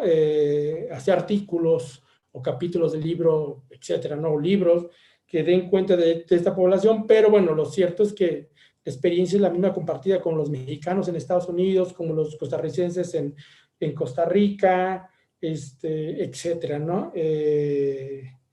Son como que ciertas particularidades. Pero bueno, en cuanto al perfil epidemiológico, el caso mexicano o la población en Estados Unidos, pues ahí como que no sé, yo desconozco un poquito sobre el perfil epidemiológico de otras poblaciones migrantes en otros países, pero lo cierto es que al menos la población centroamericana, la población mexicana en Estados Unidos sí presenta un perfil epidemiológico muy similar y un perfil que responde en gran medida a la culturación de la mala alimentación en Estados Unidos, la misma condición como trabajadores inmigrantes que pues, no tienen acceso y eso los vuelve o comparten este perfil, ¿no? Que los hace vulnerables ante la población migrante, ¿no? La obesidad entre la población mexicana en Estados Unidos es muy elevada, ¿no? O sea, yo creo que si hiciéramos estudios de curso de vida, veamos, por ejemplo, cómo el índice de grasa del IBM, que es el índice, bueno, va transformándose, va incrementándose conforme aumenta la estancia de los mexicanos en Estados Unidos, cómo empiezan a tener sobrepeso por las cuestiones de la alimentación y hasta que llegan ya a un grado de obesidad, y la obesidad es un problema muy grande en Estados Unidos, igual que la población afroestadounidense, ¿no? Entonces, pues la aculturación y todo eso los hace también vulnerables. Y bueno, con todas esas enfermedades que desencadena la obesidad, ¿no? Está muy asociada a la diabetes, ¿no? Está muy asociada a la hipertensión, etcétera, otros cuadros que ya afortunadamente también en las últimas investigaciones de metida de años hacia acá, sobre todo aquellas realizadas desde una perspectiva clínica o desde las ciencias médicas, empezaron a dar cuenta, ¿no? Respecto a la cuestión del papel de las organizaciones de la sociedad civil en apoyo a la población vulnerable, a la población que se encuentra en una situación migratoria irregular, híjole, yo creo que fue muy grande o es muy importante en Estados Unidos. Existen muchas organizaciones de apoyo a la población migrante. De hecho, las notas o los reportajes televisivos de los noticieros en esos meses que empezamos a escribir el artículo, lo que encontramos era que era fundamental, porque, por ejemplo, en el caso de los mexicanos, los líderes o las organizaciones y las propias organizaciones de los migrantes en Estados Unidos, lo que hacían era canalizarlos. Por ejemplo, ese programa del gobierno mexicano, ¿no? Que digamos, no les da consulta ahí, estas ventanillas no dan consulta y lo que hacen es como que canalizar a centros de salud comunitarios que hay en Estados Unidos, donde no importa si eres o no eres migrante, para que te atiendan. Entonces lo que hacían es que si una persona, por ejemplo, migrante mexicana, presentaba un síntoma o sospechaba que estaba contagiada del virus, lo que hacían los responsables o la gente que trabaja en este programa de ventanillas de salud que están en los consulados de los consulados mexicanos en Estados Unidos era canalizarlos. Y muchos de estas organizaciones pues también jugaron un papel porque también informaban a la población migrante sobre los riesgos, sobre las prácticas de cuidado, iban, ¿no? Y por ejemplo, con los trabajadores agrícolas hablaban con los patrones, con los sindicatos, decir, ojo, hay que tener cuidado con esto para que la población no se infecte, pero mira, yo creo que algo bien interesante que han logrado estas organizaciones de la sociedad civil en apoyo a la población migrante fue visibilizarla como una población vulnerable, a tal grado de que hoy en la mañanera, o no recuerdo si fue ayer, ya no me acuerdo, pero por ejemplo, ya se logró que los migrantes puedan tener acceso a la vacuna en Estados Unidos, por ejemplo, ¿no? O sea, y por todo ese papel que jugaron dentro de la población que les llamó trabajadores esenciales, ¿no? Como les comenté, por un lado los trabajadores agrícolas siguieron sembrando, siguieron cosechando, siguieron piscando, siguieron procesando los alimentos, ¿no? Los quesos, la leche, las carnes, para que los estadounidenses tuvieran el alimento durante la pandemia. Y por el otro lado, por los trabajadores de los servicios, que es donde se concentra un aporte muy grueso, como lo traté de mostrar en la gráfica, de los mexicanos, pues siguieron. Lo que tú veías, había reportajes de notas del New York Times, de algunas cadenas televisivas locales en Estados Unidos que daban cuenta, por ejemplo, que quienes formaban parte de los famosos Uber Eats, ¿no? O quienes andaban repartiendo realmente comidas, porque los restaurantes pues estaban cerrados, o no tenían acceso en el local, no era solamente eran los mexicanos y los latinos que producían, ayudaron a producir los alimentos durante la pandemia, sino también pues, a repartirla, ¿no? Y eso pues los expuso muchísimo. Respecto a tu última pregunta, ahorita si no te contesté lo que querías, me lo puedes volver a hacer. En cuanto a la edad, bueno, ¿qué encontramos en el trabajo que hicimos, ¿no? Y qué encontramos de esta investigación.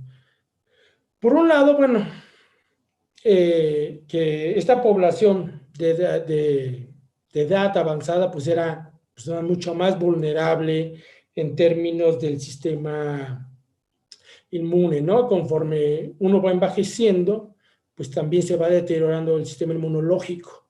Entonces, por eso la población adulta mayor, pues es mucho más vulnerable, ¿no? Si se enferma, digamos, a darle batalla al virus para sobresalir, ¿no? Para salir adelante. Digamos, algunos estudios que revisamos, que señalamos ahí en el artículo, pues nos decían, ¿no? Hay un sistema inmunológico deteriorado, o no recuerdo el término que señalamos por ahí, pero no solamente, en el caso de la población migrante, no solamente es la misma edad, ¿no? Vuelvo aquí y a lo mejor ya un poquito estoy haciendo repetitivo, pues en que estos inmigrantes de edad avanzada también están envejeciendo con muchas enfermedades que acumularon a lo largo de su curso de vida, a lo largo de su estancia en Estados Unidos, ¿no? Y que no solamente es la vejez, sino también se sirvan toda la cuestión epidemiológica, ¿no?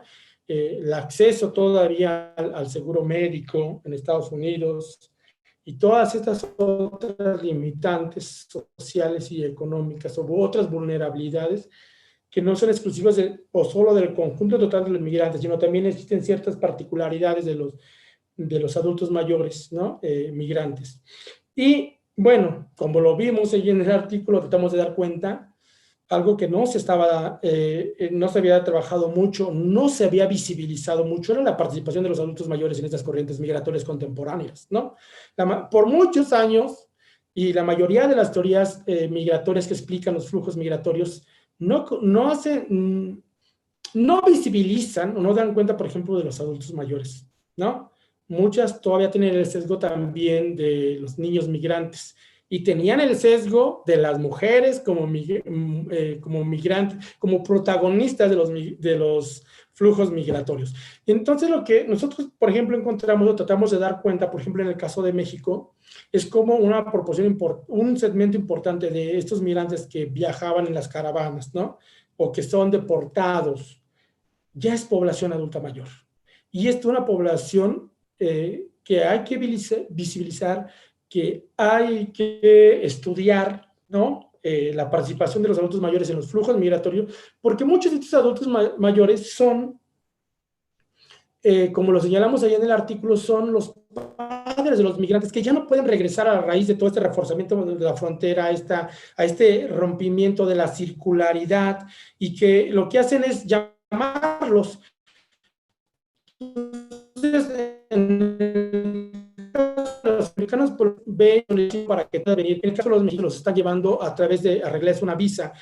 Ahí citamos en el artículo, no recuerdo si fue en este o en otro, donde citamos cómo se ha incrementado las solicitudes de residencia legal y en Estados Unidos de los adultos mayores y de personas de 60 años y más mexicanas y de otros latinos, y que la causa o la razón de solicitar la residencia de estos adultos mayores está muy vinculada o está vinculada a la cuestión de que son los padres de los inmigrantes y los hijos, y sus hijos son los que les están tramitando la residencia.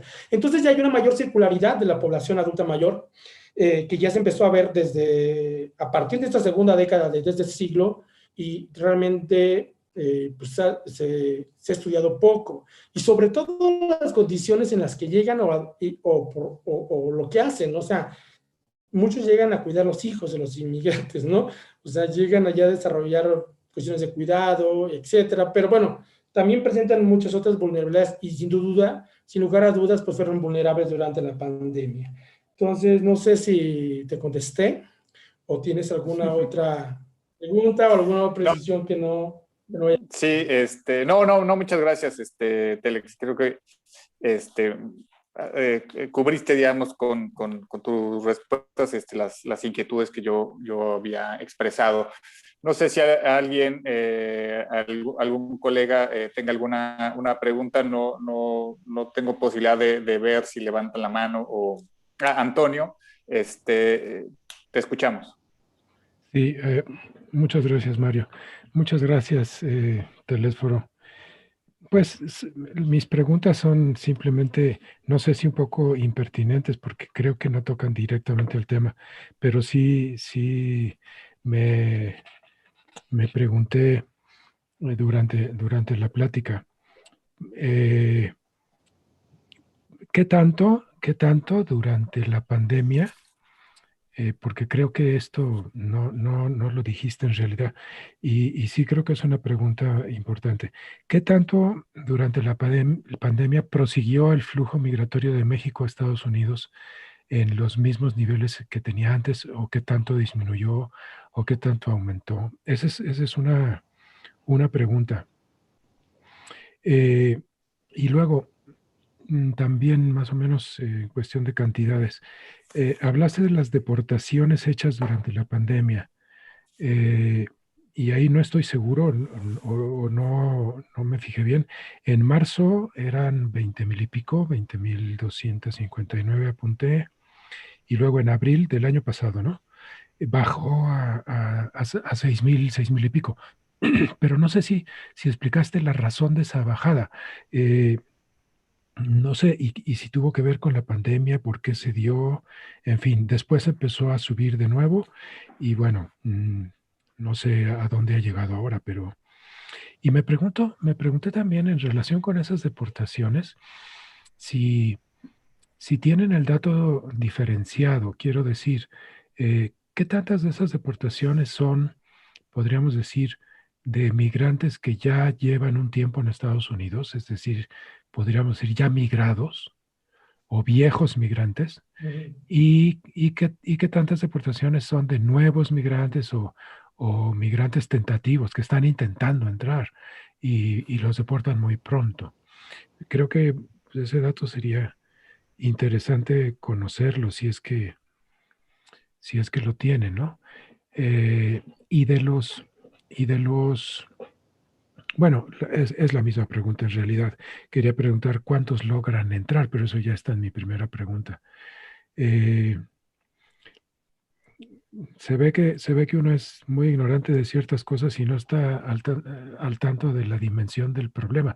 Pero cuando hablas de que 90 albergues son muy pocos, bueno, a mí 90 albergues se me hacen así de entrada muchos, pero claro, no conozco la dimensión del problema ni la capacidad de cada albergue. Pero mi pregunta sería, ¿cuántos albergues hacen falta? ¿Cuántos se necesitarían en realidad para hacer frente al problema, ¿no? Eso es todo. Muchísimas gracias. No, al contrario a ti, Antonio, muchas gracias por tus preguntas muy interesantes, muy pertinentes. Voy a tratar de dar respuesta. Creo que la primera pregunta se me hace muy interesante y una pregunta de investigación, ¿no? Hay que transformarla a decir cómo se comporta, pasar de una pregunta muy general, ¿no? A tratar de irla acotando y hacerla un poquito más científica en el sentido de cómo se comportó, ¿no? La migración, ¿no? O cuál fue el volumen del flujo, ¿no? De mexicanos a Estados Unidos y también viceversa, ¿no? Porque pues también es importante conocer, ¿no? Esta dinámica de los que retornan, ya sea de manera voluntaria, porque bueno, pues hay esa interacción, ¿no? Mira, yo creo que es difícil la pregunta porque de responder cuantitativamente, pero muy interesante como te comenté como pregunta de investigación, porque bueno, no una cuestión que nos enfrentamos muchos investigadores, seguramente muchos de ustedes también, que les interesó indagar algunos impactos de la pandemia en las poblaciones o los temas que ustedes estudian, pues lo que nosotros encontramos, por ejemplo, como demógrafos o los sociólogos, etcétera, que estudiamos las migraciones, pues fue la ausencia de datos, ¿no? En tiempo real, al momento de que se estaba desarrollando, al momento en que estaba, por ejemplo, ahorita la pandemia. Lo que yo leí, porque bueno, te digo, las fuentes de información no permitían como que darnos un dato, ¿no? Porque, por ejemplo, pues se interrumpió el censo, se interrumpieron muchas encuestas, igual en Estados Unidos, ¿no? No siguieron levantándose. Entonces, aquellas encuestas que nos permitieran dar un dato o acercarnos a un dato, pues no estaban levantando, ¿no? Por todas las medidas de evitar los encontrado en esta revisión es que no se detuvo por completo, o sea, es el flujo, o sea, hubo gente que siguió intentando cruzar la frontera, y eso se liga mucho con la pregunta que me hiciste de quiénes eran esos deportados, ¿no? Entonces, lo que daba cuenta, por ejemplo, aquí, con datos administrativos del ICE, lo que puede darnos cuenta de aproximarnos, digamos, a este flujo, pero no de todo completo, porque aquí nada más el ICE nos va a dar cuenta de aquellos que no lograron el éxito, o sea, que fracasaron en el intento y que fueron deportados durante la pandemia al intentar cruzar la frontera. Eso pues ahí lo puedes distinguir con estas fuentes de información. No recuerdo exactamente cuántos fueron los que fueron deportados al tratar de cruzar la frontera, para que digamos que nos dé una cantidad de migrantes que iban, ¿no?, en flujo, o que estuvieron manteniendo este flujo. Lo cierto es que no se detuvo. Hubo gente que quiso aprovechar la coyuntura de la pandemia para migrar a Estados Unidos. Pero bueno, algunos seguramente lo lograron, muchos no lo lograron y estaban siendo deportados, ¿no? Hay la revisión de las notas periodísticas que yo revisaba o que seguíamos, pues era que muchos de estos sí intentaban cruzar y que eran deportados y regresados a las ciudades fronterizas de México, y eran los que decían, bueno, que no se les hacía prueba, que no sabían si tenían o no tenían COVID, si se habían contagiado en el trayecto a la frontera, etcétera, ¿no? Esto se liga un poco también pero bueno, precisando ahí, no se detuvo. O sea, a lo mejor no sé cuántos, pocos o muchos, no sé, pero el flujo continúa, ¿no? Igual los centroamericanos.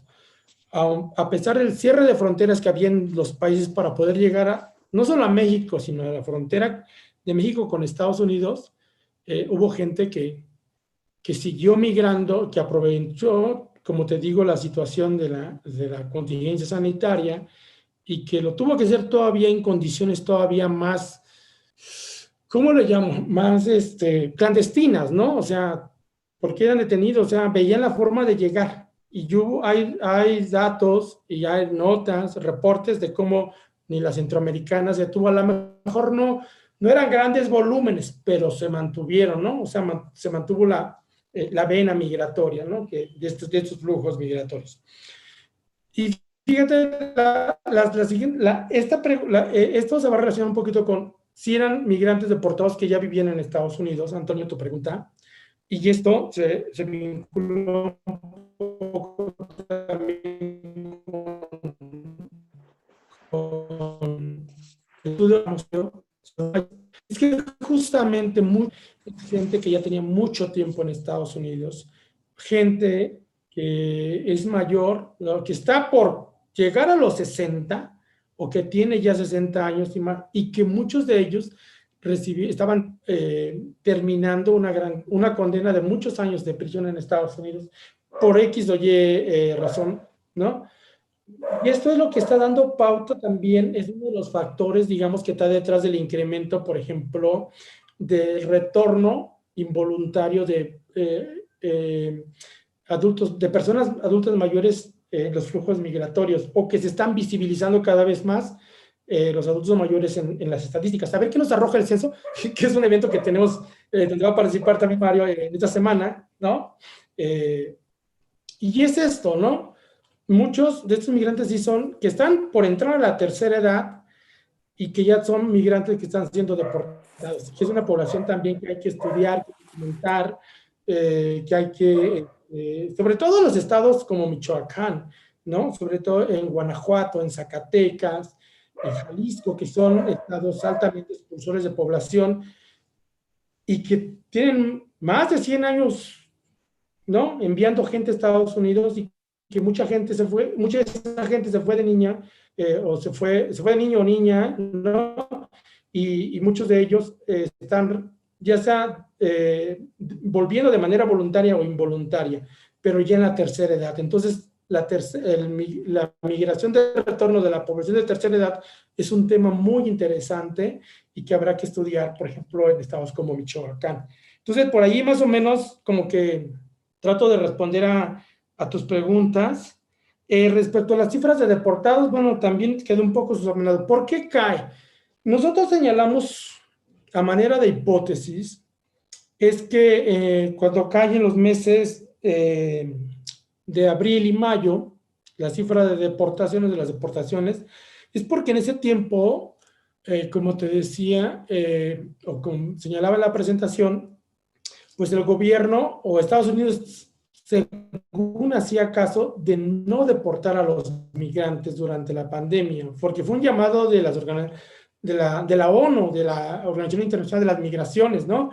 De evitar las deportaciones, sobre todo si no se llevaban o no se deportaba a la gente con las medidas, ¿no? O con el cuidado necesario por todo la situación que estaba viviendo a nivel mundial. Entonces, Estados Unidos como que, pues, tomó en cierto sentido, ¿no? Les tomó la palabra, pero ese repunte, como lo señalamos, otra hipótesis es que Estados Unidos sintió la presión del contagio en los centros de detención y lo que trató de hacer, por un lado, escuchando las recomendaciones también de los líderes de las organizaciones de la sociedad civil en Estados Unidos, es quitarse el problema, porque al existir contagios en las prisiones, muchas veces provocado porque los que se contagiaban eran los agentes o el personal administrativo de esos centros, y lo llevaba a los migrantes que estaban en los centros, pues lo que hizo fue expulsar, tratar de limpiar, ¿no? O sea, tratar de quitarse la presión de los contagios de los inmigrantes en los centros de detención. Entonces, una de nuestras hipótesis ahí es que las deportaciones se incrementaron. Por un lado, por los que querían seguir, ¿no? Que están en la frontera y que los detenían ahí al intentar cruzar, o cuando ya habían cruzado kilómetros adelante en la frontera. Y por otro lado, pues estos que ya estaban en los centros y que a raíz de los contagios lo que dijeron, bueno, vamos a sacarlos, vamos a empezarlo. Y esto es un repunte, porque a veces el repunte empieza nuevamente en junio, ¿no? A incrementarse las deportaciones, como que son las dos hipótesis que se manejan en el texto sobre esta población, en cuanto, y que podría dar una explicación a por qué aumenta y por qué sube respecto a tu pregunta. Los albergues, híjole, yo creo, pues es que si conocemos la magnitud del flujo de cuántos son y la capacidad que tienen estos albergues, pues de repente podrían parecer muchos, pero pues muchos son muy, muy pequeños, o sea, la cantidad que pueden aceptar no son muy grandes, ¿no? ¿Por qué? Porque también no todos o sea, no están diseñados como para almacenar a vengan todos, ¿no? Sino más bien a una población que dura unos días y se va, y etcétera. Entonces no son de capacidades o de infraestructura muy grandes, ¿no? Entonces, imagínate si muchos de estos ya estaban, pues tenían población, por ejemplo, todos estos varados de centro y otros países de Latina y de otros países del mundo que estaban solicitando asilo y que estaban varados en la frontera porque Estados Unidos interrumpió todos los procesos pues sí, todos los procesos de trámites migratorios, y luego les llegan todos los que estaban deportando, pues la capacidad realmente para absorber a ambas tipos de poblaciones pues era mucha, ¿no? Ahí señalamos algunos ejemplos de cómo cerraron, ¿no? Algunos, aparte, dijeron más, o sea, vamos a aceptar tantos. Hubo de ellos también una parte de restringir la capacidad de recepción, o sea, lo que yo leí en esas notas, en esta revisión hemerográfica que se estaba produciendo al mismo tiempo que escribíamos el artículo, era que muchos de estos albergues pues decían al 25, al 30, al 50% de la capacidad y ya no doy, ¿no? O sea, muchos migrantes llegaban a tocar puerta, querían entrar y pues ya no podían. A los albergues que digamos que tenían una infraestructura o tradición de recepción de migrantes deportados o en tránsito, pues ya no podían hacerlo. Y eso orilló a que se crea mismas organizaciones de la sociedad civil, grupos de apoyo a migrantes, los mismos migrantes empezaron a crear campamentos improvisorios, ¿no? Para poder pasar la noche, para poder tener lugar donde quedarse.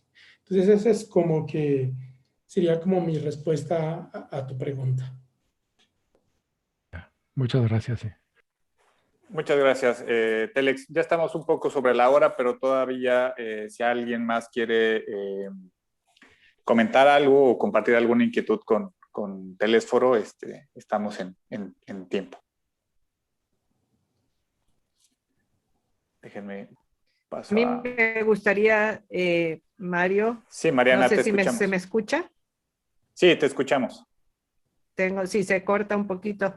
Muchas gracias por la plática tan interesante que resalta esta necesidad de estar mirando constantemente a esta migración.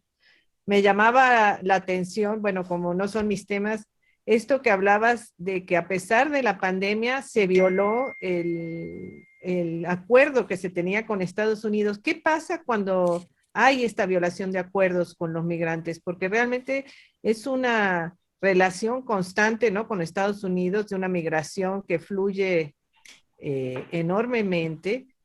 Y estos acuerdos, ¿cómo afectan? O sea, porque ¿cómo se violan y no pasó nada? O sea, ¿qué se puede hacer al respecto? ¿O cómo se podría hacer? Por ejemplo, hablando también de esto de los ya gente mayor que está volviendo, que la están regresando, ¿cómo puede ser, no, una falta casi de derechos humanos, ¿no?, que se podría apelar? Sí sé que es una pregunta un poco naif, pero lo interesante es, ¿se puede hacer algo o eso depende solo de las relaciones internacionales o la demografía demuestra, ¿no?, la necesidad ante esta cantidad de población? No sé, ¿qué me podrías decir al respecto? No, gracias a ti por tus preguntas, Mariana. Realmente también son muy, muy pertinentes y saltan, ¿no?, de esta charla, de esta discusión. Mira, el tema de sí fue difundido en los medios, sí fue, digamos, puesto en la agenda política, sí fue evidenciado, sobre todo por las organizaciones de la sociedad civil, quienes argumentaban, pues, tanto del lado mexicano como de Estados Unidos, que Estados Unidos seguía deportando gente, cuando el acuerdo era de que no se iban a deportar los migrantes para evitar precisamente que se contagiaran, para evitar, ¿no?, que se incrementaran los contagios de uno o lado de los dos países. Entonces, el tema llegó a la mañanera con el presidente, con el canciller, ¿no? Y bueno, le tocaba a los representantes, a los, ¿no?, de ambos gobiernos, hablar al respecto, ¿no?, de por qué se seguían deportando, incluso por qué México deportó, ¿no? No a lo mejor en las mejores condiciones, no en los mejores medios, ¿no? Por ejemplo, también a centroamericanos, porque llegaban y se los dejaban a México y México tenía qué hacía con ellos, ¿no? Entonces también hubo deportaciones del lado mexicano. Digo, muchos y los migrantes lo hicieron porque ellos sí querían regresar de manera voluntaria, y pues otros que estaban siendo deportados, ¿no? Entonces ahí pues era cuestión de que pues se hablara entre las autoridades de los países involucrados, ¿no? Eran los que tenían que tocar el tema, las organizaciones de sociedad civil, los líderes, sus representantes de estas organizaciones, pues sí evidenciaron esta violación de los derechos, ¿no?, humanos de la población migrante, esta situación de vulnerabilidad de la población migrante, y sí llegó el tema a los medios, ¿no?, de comunicación, sí llegó los temas a tratarse al menos del lado mexicano hay notas, ¿no? Y en el programa que tiene el presidente, en las mañanas también se llegó a tocar con algunos periodistas. Entonces, pues ahí, pues ahora sí que la violación de estos acuerdos entre países, pues es un diálogo que tiene que ir a este nivel también, ¿no? La población adulta mayor, como les comentaba, aquí es bien importante el diseño de políticas públicas para esta población, igual que para todas, ¿no? Pero en este caso, por ejemplo, lo que se ha documentado, yo que soy hijo de migrantes que viven en Estados Unidos, mi familia vive allá, y por eso también puedo darle un poquito de voz y rostro a esos datos que luego manejo como demógrafo, es que pues sí se debe atender porque muchos de ellos ya no tienen dónde llegar en México, ¿no? El michoacano que a lo mejor es nativo de Europa, que es nativo de Morelia, que es nativo de Paracho, ¿no? Ya no tiene la casa, ya no tiene ningún familiar, ¿no? Entonces, está regresando, además de regresar en la tercera edad, ya no tiene un lugar a donde llegar, las redes, ni lazos familiares, porque como ustedes saben y lo han de haber visto, seguramente lo entienden muy bien en el contexto michoacano, pues iban familias completas, ¿no? En los 80s, en los 90s, así como se fue mi familia. Yo soy originario de Guanajuato. Entonces, pues eran familias completas. Entonces, ¿quién se quedaba en el pueblo? Pues a lo mejor algunos primos, algunos tíos, pero pues bueno, ha pasado mucho tiempo, entonces pues ya no están, ¿no? Entonces, es una población que sí amerita ser visibilizada para que se diseñen planes y programas de política migratoria y de política social en pro de esta población migrante adulta mayor, que como les decimos, cada vez se ha visibilizado más. Y algunos autores han visto, por ejemplo, cómo pues algunas personas de estas personas quedan en la frontera porque ni pueden pasar a Estados Unidos ya con la seguridad que tiene o la dificultad que enfrenta para cruzar, ni puedo regresar a México porque ya no tengo a dónde regresar. Entonces es un dilema que se viene analizando. Cuando yo estaba en el Consejo Nacional de Población en CONAPO, en el área de migración, lo que encontraba el Instituto Nacional de Migración, los colegas de la Unidad de Política Migratoria, era que habría que diseñar programas para esa población porque decía, bueno, sí las tratamos, las podemos apoyar para que regresen, pero ¿a dónde? Si cuando les preguntamos ¿a dónde vas para trasladarte o para darte para el pasaje? Me dices que ya no, que eras de Zacatecas, pero pues no tienes dónde llegar en Zacatecas o en Michoacán. Entonces, pues es bien importante. Y como le comentaba Antonio, ¿no? Pues otros, muchos de estos son deportados, migrantes ya de antaño, que hicieron toda una vida en Estados Unidos, y pues también toda la familia está allá, ¿no? Entonces, ahora sí que muchos se quedan en la frontera, ni de aquí ni de allá, tratando con la esperanza de algún día poder regresar a Estados Unidos. Otros regresan a México si tienen familiares, pero lo hacen sin dinero, sin un ahorro, sin las redes, sin un apoyo, ¿no? Ya en la tercera edad, pues es difícil, más difícil, por ejemplo, sostenerse o mantenerse activo en el mercado de trabajo, ¿no? Para poder subsistir del lado mexicano. Muchos de lo que estudiamos también con Verónica Montes de Oca, pues de los que retornan de manera voluntaria, pues llegan a la tercera edad con estas comorbilidades y sin los recursos para atenderse, sin acceso, ¿no? Entonces, es todo un tema, ¿no? La cuestión del envejecimiento, yo creo que eso se puede estudiar desde un enfoque del transnacionalismo, las prácticas de cuidado, etcétera, ¿no? Entonces, esas serían como que mi respuesta. Muchas gracias, Telésforo. Pues justamente estamos ya sobre la hora. Por concluir, muchas gracias, Telésforo, muchas gracias a los colegas de la UDIR que nos acompañaron y a todas las personas que nos siguieron a través de la transmisión en Facebook y en YouTube. Es un tema que da para muchos, seguramente habrá oportunidad de tenerte. Espero que pronto Telésforo en Morelia para un seminario presencial. Pero bueno, nada más agradecerte e invitar a quienes nos acompañan aquí en la sesión de Zoom y en el canal de YouTube y de Facebook al próximo seminario que tendrá lugar el 8 de marzo, donde vamos a aprovechar y conmemorar también el Día Internacional de la Mujer. En ese día vamos a tener la presencia de la directora y de la productora del documental El Compromiso de las Sombras, Sandra Luz López, y Carla Bucant, quienes nos van a platicar y van a reflexionar sobre lo que implica hacer cine en México siendo mujer.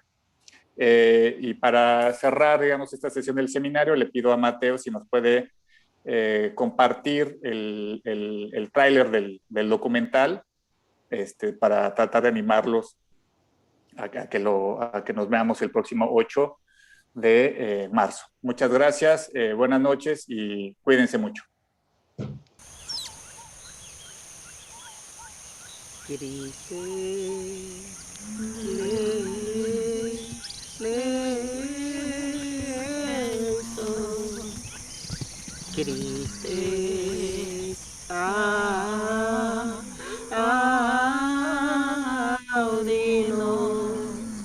Cristexia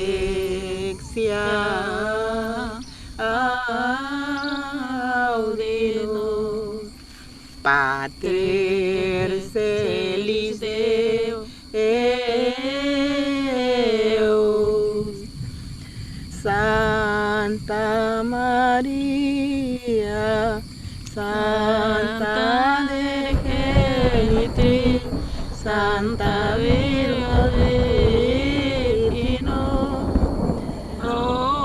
rogar por él.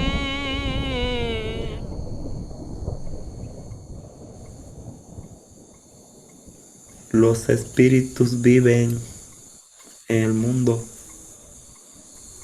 y hay espíritus que se manifiestan. Y como sabemos que son seres que no viven, uno se asusta. Por eso esas almas no tienen permiso de hablar con los seres vivos. Dios le da el permiso que se manifiesten en un sueño, en una visión. Algo que a ti no te vaya a dar un shock, una crisis de nervios. Y esas almas solamente se pueden manifestar en sueños o visiones.